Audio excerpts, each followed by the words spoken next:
Hello there everyone, in today's video we're going to talk about input VAT reclaim. So as most people know who are in business, and even those who aren't, probably know that you can claim VAT back on expenses that are linked to your business purchases. So that the things that you spend on to help you run your business, you claim the VAT back if you're VAT registered. Now, technically, just that's the sort of the general high level, just peeling back some of the layers. Technically speaking, you can only claim the VAT back on those expenses if there is what's known as a direct and immediate link to your onward taxable supplies. So what does that mean? It basically means you can't claim VAT back on stuff that you bought for your business that has nothing to do with your making of supplies in your business, so stuff that's not directly correlated. Now, for 99% of businesses, I would suggest you are always going to have that correlation. There will always be a direct and immediate link. If you are in the business of manufacturing widgets and you're selling your widgets plus VAT, so you're making standard rated supplies, you claim the VAT back on your inputs. The cost of acquiring your raw materials, you've suffered VAT, you claim those back. Your phone bill, your stationery, if you're paying rent and the landlord's opted a tax, claim the VAT back on your rent. So there is a direct and immediate link on all of those expenses because they're all in the furtherance of your business. Now, interesting is, when is that direct and immediate link broken?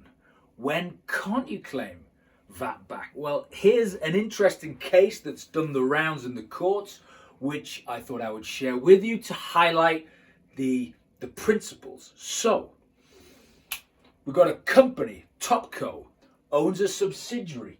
The subsidiary owns and runs a hotel. This particular hotel was in Birmingham, okay?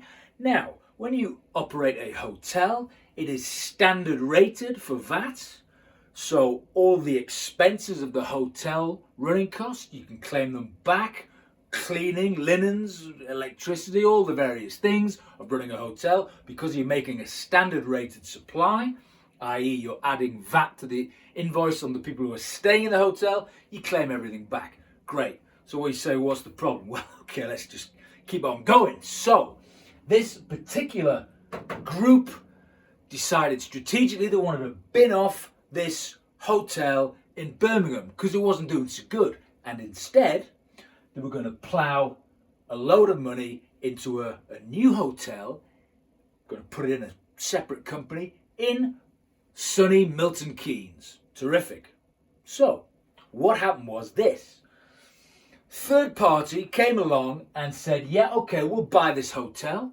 So where is it? It's in a limited company. Okay, third party bought the limited company which contained the hotel from this parent company here.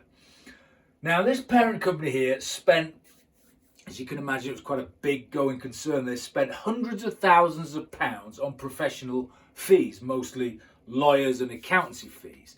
And this company claimed the VAT back on those expenses to the tune of about £75,000. Okay, so on the VAT return, claim the VAT back, 75 grand. Now, HMRC had a look at this and they said, oh, no. You cannot claim the VAT back because there is no direct and immediate link on those expenses incurred on the professional fees on disposing of your subsidiary and your taxable supplies of providing hotel services. What's actually happened here, there has been a transaction, and it's been a share sale. A share sale has happened. Now, when you sell a subsidiary, that is exempt from VAT.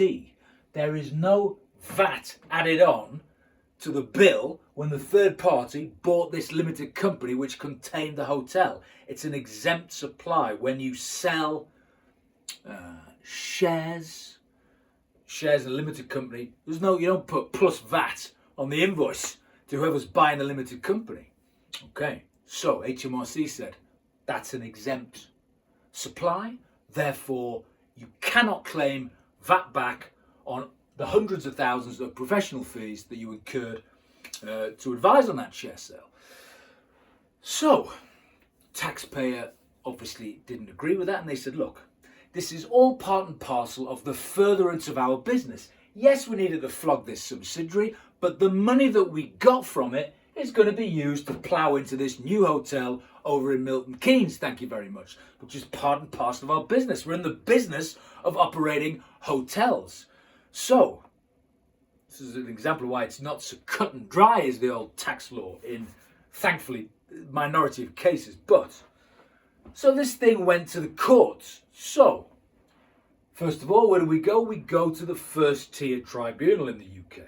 And the first tier tribunal agreed with the taxpayer. The hotel operator said, yeah, you know, that money that you've sold your share in your subsidiary company, and the money is going to be used to build this new hotel in Milton Keynes. Okay, that's part of your business, and you'll be making VATable supplies of accommodation. You claim the VAT back.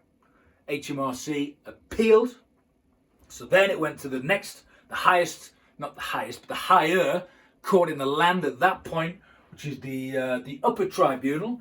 And the upper tribunal upheld the first tier tribunal's decision and agreed with the taxpayer and said, yeah, that's fine. The money is being used in the furtherance of the business. You're going to use it to expand your hotel business, making taxable supplies of accommodation. Right. HMRC again said, no, we're sticking with our guns here. We're going to appeal again. So then it went up to the Court of Appeal. So the Court of Appeal looked at this and they said, look, the direct and immediate link is to do with this share sale. It doesn't matter that later on down the line, the funds are going to be used in the furtherance of a taxable business. The direct and immediate link in this particular scenario is all to do with flogging this subsidiary limited company and the advice given thereon, and that actual transaction is an exempt supply for VAT. Therefore, you cannot claim the VAT back. So the Court of Appeal, HMRC won, taxpayer lost. So that's just an example there that it's taken 3 courts in the land so far, may even go up higher. Well, I mean, what have we got next? We've got the Supreme Court. So it could keep rumbling on. But it's just an example of where the tax law is not cut and dry. So we've taken 3 stages so far. But basically, the bottom line is direct and immediate link. So you can see the arguments in both cases. I think it's fairly easy to see both sides of the argument here. Yes, strictly speaking, the actual sale of a subsidiary is exempt from VAT, and all these fees were associated with advice around it, therefore not taxable. But you could see the taxpayer's argument, and indeed so did the first tier and the upper tribunal, that yes, but then the money would be used for, you know, building the hotel, which would be taxable. So that doesn't matter strictly, well, according to the Court of Appeal, strictly in that link. We're not looking 2 stages beyond, we're looking immediately, direct and immediate on what exactly has transpired, and it was an exempt sale of a subsidiary. So just an interesting view there, interesting court case on the recoverability of input VAT. So I thought I'd share that with you. If you like this video, please do subscribe, and as always, I'll see you soon.